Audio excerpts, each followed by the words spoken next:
Nah, ini agak beda Wak, ketika jasad itu dimandikan, warga juga melihat sebuah kejanggalan lain di mana ada bekas macam telapak tangan gitu loh, besar kali di dada anak itu. Hai, wassalamualaikum warahmatullahi wabarakatuh. Terima kasih sudah klik video ini. Gimana kabar kalian semuanya Wak?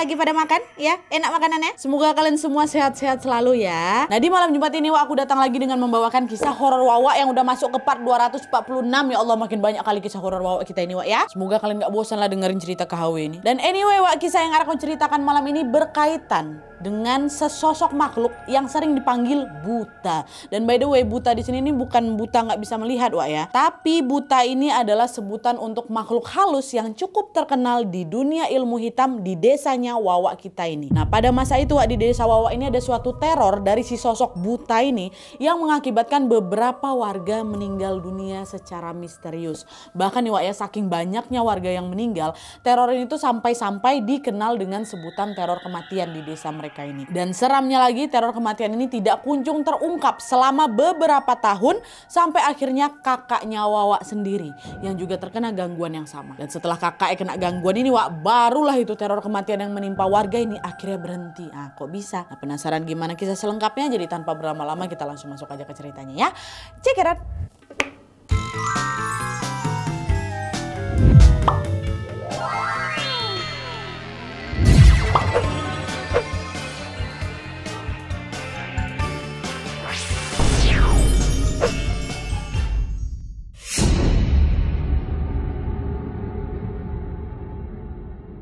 Oke Wak, jadi kisah yang akan aku ceritakan malam ini dikirim sama Wak kita yang bernama Arya dari Bandung. Halo Mas Arya. Nah, jadi kisah horor yang diceritakan sama Arya ini Wak terjadi di desanya Arya sekitar tahun 1990-an dan terus berlanjut sampai awal tahun 2000-an ya. Nah, pada masa itu Wak, keluarganya Arya yang terdiri dari ayah, ibu, nenek dan juga kakak laki-lakinya yang bernama Asep tinggal di sebuah desa yang kita sebut aja lah namanya ini Desa Bedok. Nah, waktu tahun itu tuh si Arya belum lahir Wak. Jadi kisah ini tuh memang cerita turun-temurun yang diceritakan bapak, mama sama nenek sama semua keluarganya lah gitu. Ini diceritakan balik ke kita. Nah, selama tinggal di sana keluarganya si Arya ini bisa dibilang ya betah-betah aja Wak. Karena memang desa tuh nyaman juga, nah dia tentram juga. Tapi pada suatu hari nih ketentraman itu mendadak sirna setelah ada kejadian mistis yang menimpa salah satu tetangga mereka yang bernama Mbak Ira. Nah, jadi Wak ceritanya pada suatu malam Wak, Mbak Ira pada saat itu tuh baru saja melahirkan bayi yang sudah dikandungnya di rumahnya. Nah, gak lama setelah bayinya lahir ini sejumlah ibu-ibu yang ada di desa itu pun mulailah berdatangan ke rumahnya Ira untuk menjenguk dia gitu kan. Sesampainya di sana mereka tengok wah Ira tuh masih terbaring gitu lah, masih terbaring lemas di atas kasurnya sambil ngegendong bayinya. Tapi meskipun dia ini tampak lemah wah Ira ini masih bisa diajak ngobrol lah dan juga sesekali menjawab pertanyaan dari ibu-ibu yang datang kayak gitu kan. Nah, awalnya nggak ada sesuatu yang aneh di sana wah. Mereka datang, mereka ngobrol, nanya kabarnya Ira. Tapi di tengah obrolan itu tiba-tiba sesak napas si Ira ini sambil dipegangnya leher wajahnya kesakitan kali kan. Nah, keluarga di situ langsung panik lah kan, warga kenapa nih Ira, kenapa? Akhirnya keluarga pun langsung bawa lah ke rumah sakit malam itu juga.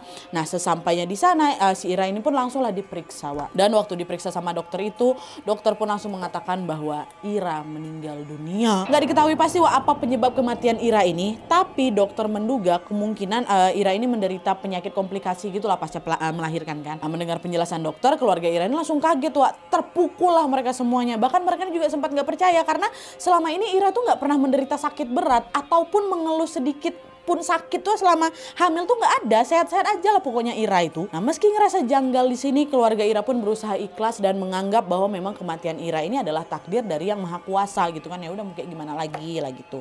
Nah, setelah itu keluarganya pun segera langsung membawa pulang jenazahnya Ira untuk dimakamkan. Nah, sesampainya di rumah wak, jenazah Ira pun lalu dimandikan dan disemayamkan sementara nih sambil dibacakan surat Yasin. Nah, ketika jasadnya Ira ini sedang disemayamkan, mulailah itu beberapa warga mulai berdatangan ke rumahnya Ira, termasuk neneknya Arya. Di situ nenek duduk wak di dekat kaki almarhumah Ira ini sambil ngebaca surat Yasin juga. Nah, Yasin tapi pas di ujung kaki nih. Awalnya semua juga lancar-lancar aja nih. Tapi nggak lama kemudian nenek ini sadar, kok kakinya Ira macam bergerak ya, kata kayak gitu. Kaget nenek di situ wak. Nggak salah lihat aku nih kan. betul bergerak tadi tuh. Apa salah tengok aku ya? Gak mungkin juga kan Ira udah meninggal. Nah karena penasaran, nenek pun berhenti ngaji nih Wak. Dia fokus lah itu mengamati kakinya Ira. Tapi setelah diperhatikan lagi Wak, ternyata kaki itu betul bergerak. Bergerak lagi untuk kedua kali. Set gitu kan. Karena kaget, refleks nenek ini teriak heboh dia. Astagfirullah kata nenek gitu. Nah di situ warga pun langsung ngapa nenek nih? Nanya kenapa nek? Kenapa teriak-teriak kayak gitu depan jenazah nih? Saya nengok kakinya Ira gerak-gerak. Dia ini belum meninggal nih kata nenek kayak gitu. Hah? Yang betul lah nek. Ngelindur nenek ini, nggak mungkin lah, orang dia udah meninggal kok kakinya nggak mungkin bergerak. Masa kaki orang meninggal bergerak? Betulan nak, saya nggak bohong. Kalau kalian nggak percaya kalian cek lah itu sendiri kata nenek kayak gitu. Ngancem balik kan. Udah betul, warga pun beramai-ramai lah didekatinya lah jasadnya Mbak Ira ini sambil betulan perhatikan bagian kakinya Wak. Tapi setelah diamati cukup lama kakinya Ira ya tetap kaku, nggak bergerak sama sekali. Diam, nggak ada kok nek. Nggak ada apa-apa kok, emang udah meninggal, nggak enak kayak gitu ya. Nanti keluarga dengar kayak gimana? Kata warga-warga di situ. Nenek ini salah lihat nih kata warga yang lain kan. Nah dengar itu sebenarnya nenek aku tuh sempat mau ngebantah karena dia tuh yakin kali kalau apa yang dia lihat tuh nggak salah. 2 kali kok dia bergoyang. Tapi karena nggak mau suasana di sana jadi makin heboh juga, terus nyinggung juga perasaan keluarga, nenek pun memilih diam tanpa mengucapkan sepatah kata apapun lagi. Yalah mungkin aku betulan salah tengok tuh, walaupun jelas kali ku tengok itu kakinya tuh bergerak kan. Dan setelah situasi udah kembali tenang lagi nih, warga pun lanjut lagi berdoa lalu memakamkan jenazahnya Mbak Ira ini. Nah setelah jenazahnya dikuburkan Wak, malam harinya seperti biasa keluarganya Ira pun memulai acara tahlilan selama 7 hari 7 malam untuk mendoakan almarhumah Ira. Awalnya memang acara tahlilan itu berjalan lancar-lancar aja.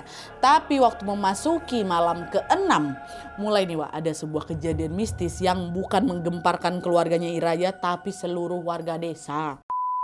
Jadi ceritanya Wak, pada saat tahlilan di hari ke-6 itu, ada seorang warga yang bernama Mang Maman yang lagi duduk tepat di depan kamarnya Ira. Nah by the way kamarnya Ira itu nggak ada pintunya Wak. Dan kamarnya ini ada dekat ruang tamu, nggak ada pintu, cuma ditutup horden aja. Nah kan Mang Maman juga ikutan tahlilan kan, lagi baca-baca Yasin kayak gitu. Tiba-tiba Maman ini samar-samar dengar ada suara berisik-berisik dari dalam kamarnya si Ira. Awalnya Maman nggak pedulikan suara itu Wak. Mungkin memang ada anggota keluarga lain lah di situ kan.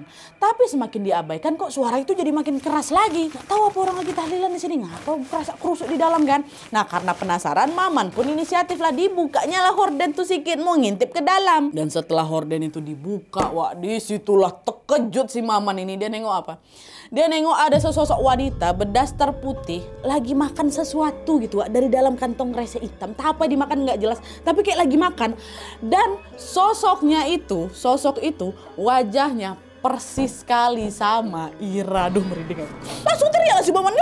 Kata gitu. Cara tahlilan langsung terhentikan. Langsung nengok ke si Maman semuanya. Nah Pak Ustadz waktu itu yang lagi mimpin tahlilan nanya, kenapa kamu nih Man? Kenapa malah teriak-teriak kayak gini? Pak Ustadz di dalam ada Mbak Ira. Di situ nggak percaya Pak Ustadz Wak. Dan untuk membuktikan perkataannya Maman, Pak Ustadz bersama dengan warga-warga lain pun beramai-ramai lah itu masuk untuk ngecek ke kamarnya Ira juga.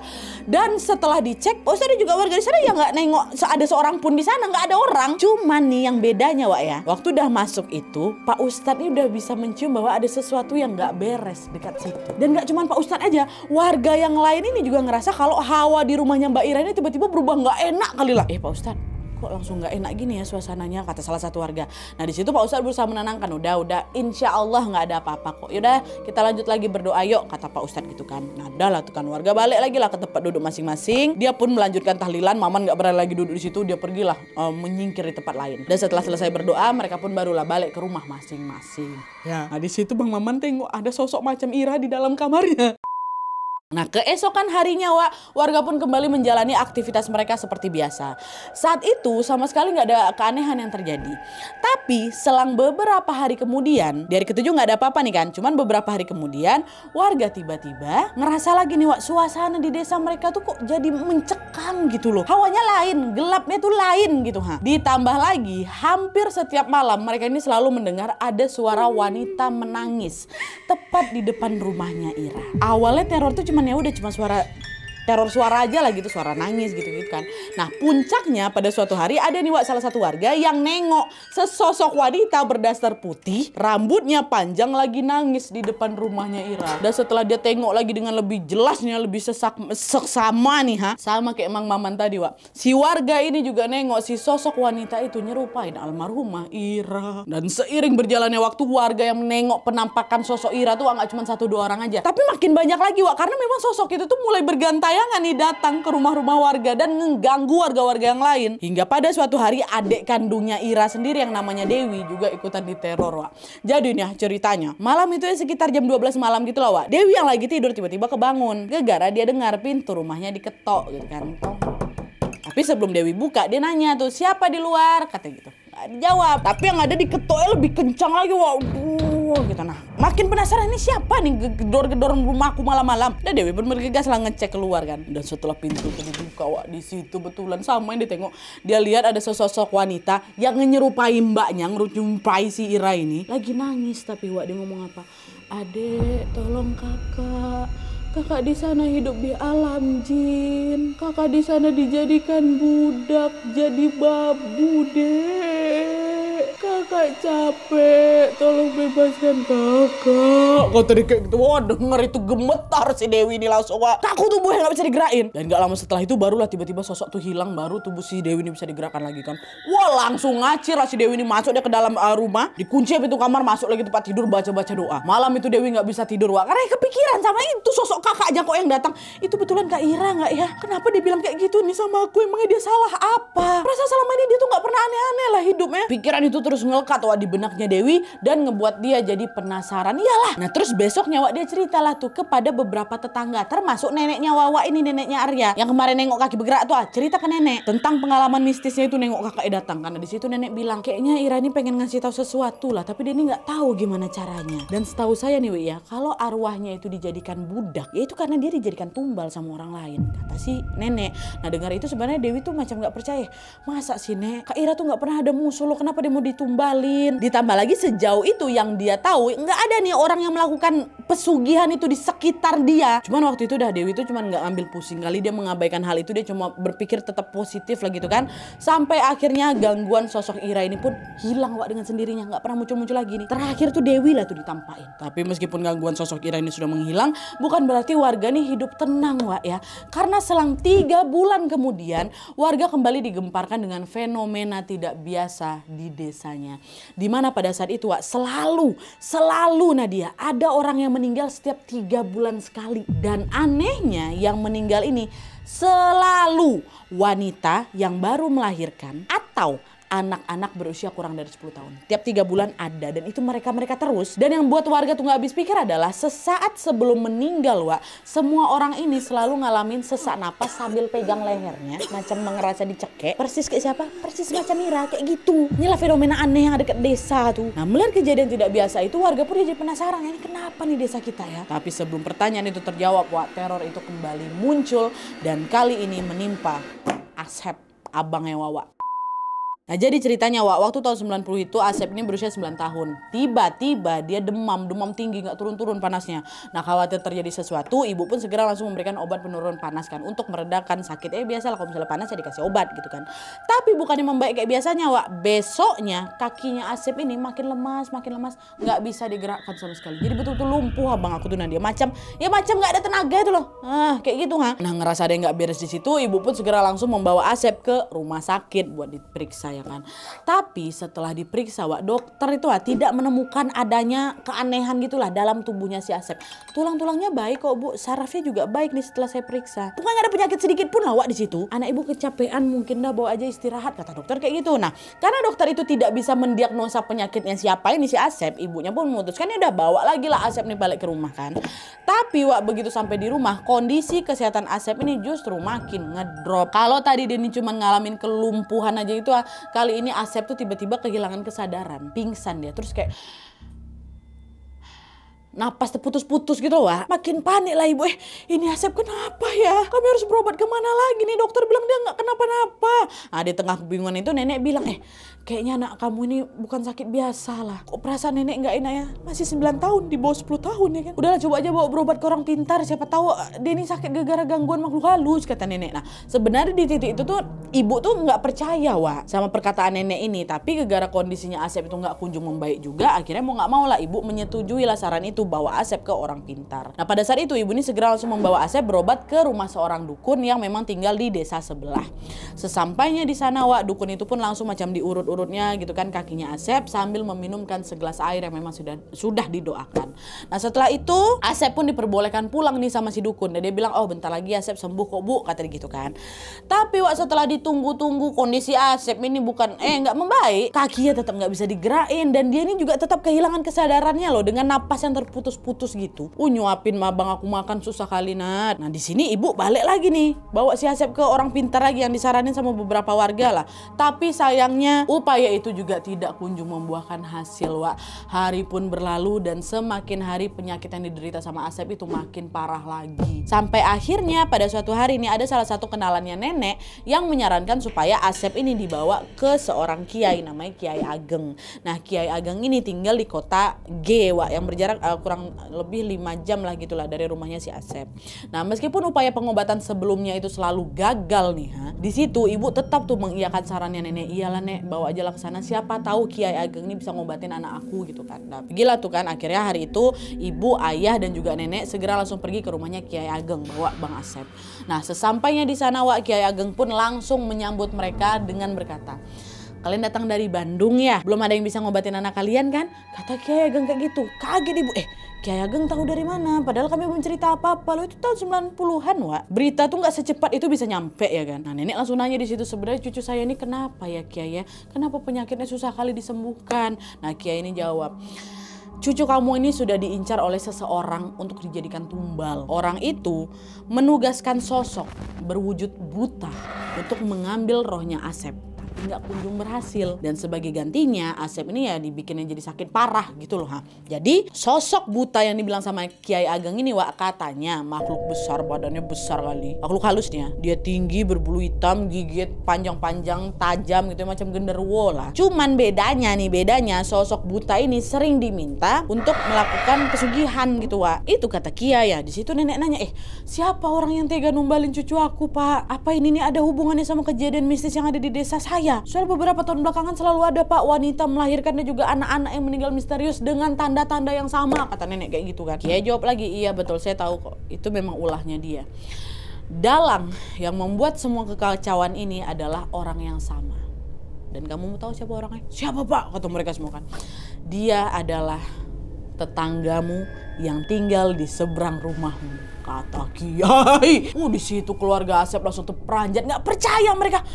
Masa sih Pak? Kenapa mereka nggak percaya Pak? Karena tetangga yang dibilang sama Pak Kiai ini adalah seorang tokoh yang sangat dihormati oleh warga di sana. Kita sebut aja lah namanya ini Abeh Sumanta ya. Di mata warga Wak, sebenarnya Abeh ini terkenal orang yang sangat tertutup, dia jarang berkomunikasi. Tapi entah kenapa dia tuh seolah memiliki aura tersendiri gitu loh, hingga membuat warga-warga tuh jadi segan sama dia. Maka dia dihormati itu gara-gara itu. Tapi dia ternyata pelakunya, kata Kiai ini. Tapi dah kan mereka udah ngantung ini nama terduga nih ya kan. Dan setelah menceritakan pelaku di balik penyakitnya Asep, Pak Kiai ini pun segera langsung mendoakan Asep dan memberinya segelas air untuk diminum.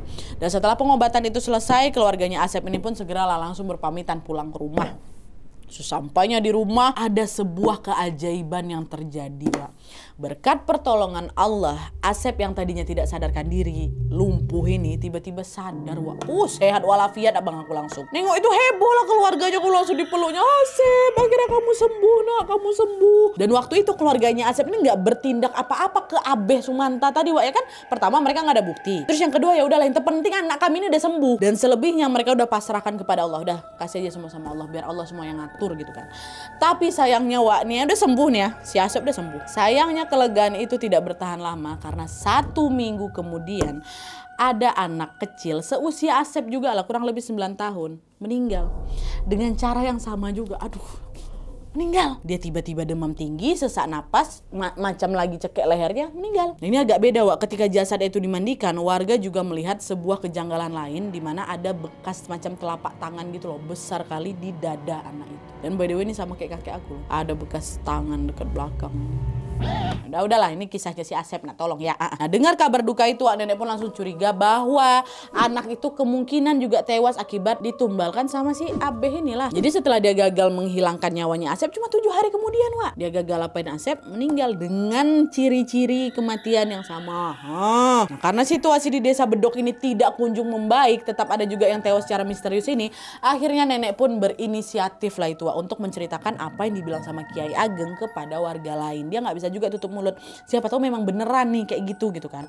Nah, dengar cerita dari nenek, ternyata warga-warga yang dengar itu menyimpan kecurigaan yang sama. Mereka juga curiganya sama Abeh. Kenapa kayak gitu? Karena selama ini sikap Abeh tuh memang mencurigakan gitu, Wak. Dan selain itu banyak juga warga-warga yang mulai sakit hati nih atas perlakuan Abeh yang suka macam ngerendahin mereka gitulah. Tapi balik lagi di sini mereka kan nggak punya bukti nih buat nuduh Abeh yang sebagai pelaku dari ini semua kan. Akhirnya nih untuk membuktikan perkataan nenek dan juga dugaan para warga, Wak, ada salah satu warga yang menyarankan supaya mereka ini melakukan ritual khusus gitu, yaitu mengambil tanah kuburan dari orang yang betul-betul baru meninggal di hari itu, lalu tanah itu ditaburkan di rumahnya Abeh pada malam Jumatnya. Kalau Abeh adalah pelakunya, maka dia ini akan menerima konsekuensi atas apa yang sudah dia lakukan. Tapi kalau misalnya dia bukan pelakunya, ya udah dia bakal baik-baik aja gitu kan. Ada nih ritual inilah untuk membuktikan apa yang mereka duga lah gitu kan. Nah, dengar saran itu, nenek sama semua warga yang lain pun setuju lah ini semua kan.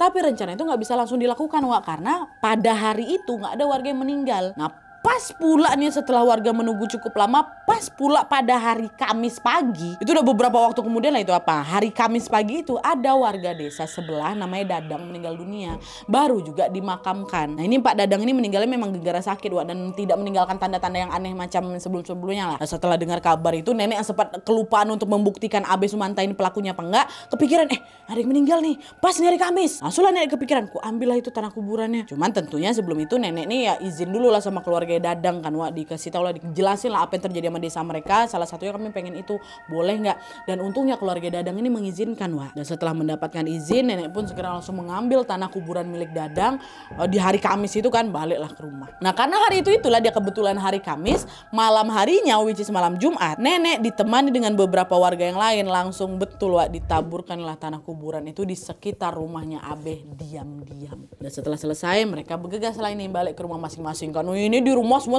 harap-harap cemas nih, Wak, nunggu. Nih apa nih bakal terjadi? Nih apa nih bakal terjadi? Kebukti nggak nih si Abeh nih pelakunya gitu kan. Keesokan harinya, betul, Wak, warga tiba-tiba dikejutkan dengan sebuah kabar duka. Semalam Abeh Sumanta meninggal. Dan seramnya lagi, Wak, pada saat ditemukan oleh keluarganya, katanya nih jasadnya Abeh ini mulutnya mangap, nggak bisa ketutup, matanya melotot, dan ada bekas pukulan gitu loh. Dan ada bekas pukulan tepat di atas dadanya. Oh ya Allah, meninggal Abeh. Dari situlah nenek sama warga-warga yang lain pun langsung fix ini, dia nih pelakunya nih. Itulah cara mereka buat ngebuktikan kan. Wah ya wallahu alam, tapi mereka kayak udah fix tuh dia tuh gitu. Dan setelah berita kematian Abeh ini tersebar, gak banyak tuh warga yang datang ngelayat karena mereka ngerasa sakit hati gitu loh atas perlakuan Abeh semasa hidup dulu. Sepi kali. Tapi meskipun begitu, jenazah Abeh ini tetap dimakamkan dengan bantuan beberapa warga lah gitu. Memang kasihan lah mungkin sama keluarga sama almarhum juga kan. Dan setelah Abeh ini dimakamkan, bukan berarti teror tuh berhenti sampai di situ aja, Wak. Karena malam harinya nenek ini tiba-tiba ngalamin sebuah kejadian mistis yang gak akan pernah dia lupakan seumur hidupnya. Jadi ceritanya malam itu nenek ini dikejutkan sama suara ketukan pintu. Wow, ketukannya nggak santai kata nenek. Aku bilang dar. Nah, karena penasaran nenek bergegaslah keluar kan buat ngecek ini siapa yang datang tengah malam kayak ini kan. Waktu pintu dibuka nggak ada siapa-siapa, Wak. Nah, di sini perasaan nenek udah nggak enak nih. Buru-buru dia tutup pintu, dia masuk lagi ke kamar kan, mau masuk ke kamar. Cuman waktu udah OTW ke kamar, terdengar lagi nih suara ketukan tok. Tapi bukan dari pintu, dari jendela. Meski udah ketakutan, nenek tetap tuh beranikan diri buat ngecek keluar jendela. Set, buka nggak ada siapa-siapa juga. Ini siapa nih yang ganggu aku nih, Ada apa nih? Gitu. Nenek udah gak enak kan perasaannya kan? Siapa? Kata si nenek kayak gitu. Waktu nenek ngomong kayak gitu, tiba-tiba nenek denger, Wak, suara pintu sama suara jendela diketok bersamaan. Dar. Oh, ketakutan nenek juga. Cuma dia penasaran. Nenek kembali lagi mengumpulkan keberaniannya. Dia pergi ke pintu depan, Wak. Bukan ke jendela. Dia pergi ke pintu depan, dibuka. Dar. Waktu dibuka, Wak, di situ terkejut nenek-nenek apa? Ada sosok makhluk tinggi kali, besar, warnanya hitam, berdiri tepat di hadapannya. Ini saking tingginya yang nenek tengok tuh cuma sebatas paha aja, Wak. Paha ke atas udah nggak nampak lagi. Oh, di situ nenek nge-freeze, nggak bisa digerakin badannya. Minta tolongnya nggak bisa, deh, teriak nggak bisa. Dan di tengah ketakutan itu nenek tiba-tiba dengar ada suara laki-laki ngomong gini. Gara-gara kamu saya jadi gini. Kamu sudah mencelakai saya. Dan saya dijadikan tumbal oleh sosok buta. Kamu harus bertanggung jawab atas semua ini. Itu katanya betul sosok buta. Kayak seolah-olah terkonfirm gitu loh, Wak. Setelah dengar itu pingsan nenek langsung. Dan beberapa jam kemudian nenek terbangun dengan posisi tergeletak dia, Wak, di depan pintu. Ini orang rumah nggak ada yang tahu nih. Cuman sosok itu memang udah menghilang. Nenek itu jadi bangun sendiri lah itu alasian. Nenek langsung buru-buru masuk ke kamar. Dia ambil wudhu ya kan. Lalu langsung sholat, berdoa, ngaji gitu untuk mengusir rasa takutnya. Dan setelah kejadian malam itu, Wak, secara perlahan situasi di desa Bedok ini kembali tenang seperti sedia kala. Pada saat itu sudah tidak ada lagi wanita melahirkan ataupun anak-anak yang meninggal dunia secara misterius seperti dulu lagi, udah nggak ada lenyap. Dan selain itu nenek ini juga nggak pernah lagi mengalami kejadian mistis. Kan tadi dia bilang macam mau diteror lagi kan, kau harus tanggung jawab. Nggak ada, tapi alhamdulillah itu pasti berkat doanya nenek itu. Oke, Wak, jadi itu tadi kisah tentang tumbal buta yang terjadi di desa Bedok. Nah, kemungkinan besar, Wak, almarhumah Ira yang meninggal di awal tadi itu adalah korban pertama tuh yang ditumbalkan sama Abe Sumanta, kata Wawa. Itulah kenapa arwahnya itu macam gentayangan gitu. Bahkan kan sempat juga dia bilang kalau aku tuh diperbudak sama bangsa jin kayak gitu kan. Dan mungkin karena aksi jahatnya terhadap Mbak Ira itu nggak ketahuan, nah dia nggak ketahuan sama warga, Abe ini balik lagi melanjutkan aksinya dengan menumbalkan target-target berikutnya. Kemungkinan si jin itu tuh mintanya ya ciri-cirinya kayak gitu, wanita hamil atau wanita setelah melahirkan sama anak kecil, makanya meninggalnya kayak gitu, caranya pun sama. Dan untungnya teror kematian itu akhirnya berhenti setelah Asep berobat di tempatnya Kiai Ageng ya. Kata Wawa kalau misalnya abang aku terlambat tuh ditangani mungkin gak selamat juga abang aku tuh. Dari kisah ini kita lagi-lagi diingatkan untuk jangan pernah bersekutu dengan jin, apalagi demi mendapatkan kekayaan. Karena dibalik segala kemudahan yang didapatkan pasti akan ada konsekuensi berat yang harus ditanggung seperti yang dialami sama si Abe Sumanta ini. Oke, Wak, jadi itu dia tadi kisahnya. Buat kalian juga pengen berbagi kisah horornya, boleh langsung kirim aja cerita kalian ke email kisahhororwawa@gmail.com, sertakan di subjeknya judulnya. Jangan lupa juga sertakan nomor WhatsApp sama Instagram kalian supaya nanti kami gampang hubungin kalian kalau misalnya kisah kalian di video selanjutnya. Sekali lagi ku ingatkan untuk siapapun yang mengirimkan kisah ke email kami itu berarti sudah menyetujui kalau kisahnya akan di-up kapan saja. Jadi tolong soal perizinan di-clearkan dulu sebelum mengirim ya. Oke, Wak, jadi sekian dulu videonya. Terima kasih banyak yang sudah menonton. Kalau kalian suka video ini, klik like-nya. Jangan lupa komen di video Jangan lupa komen di bawah untuk ide dan saran-saran untuk video selanjutnya. Jangan lupa nyalain notifikasinya supaya kalian tahu kalau aku upload video baru. Jangan lupa untuk klik tombol subscribe supaya kalian sama-sama tahu informasi menarik dan menegangkan dari channel aku. See you next video, bye.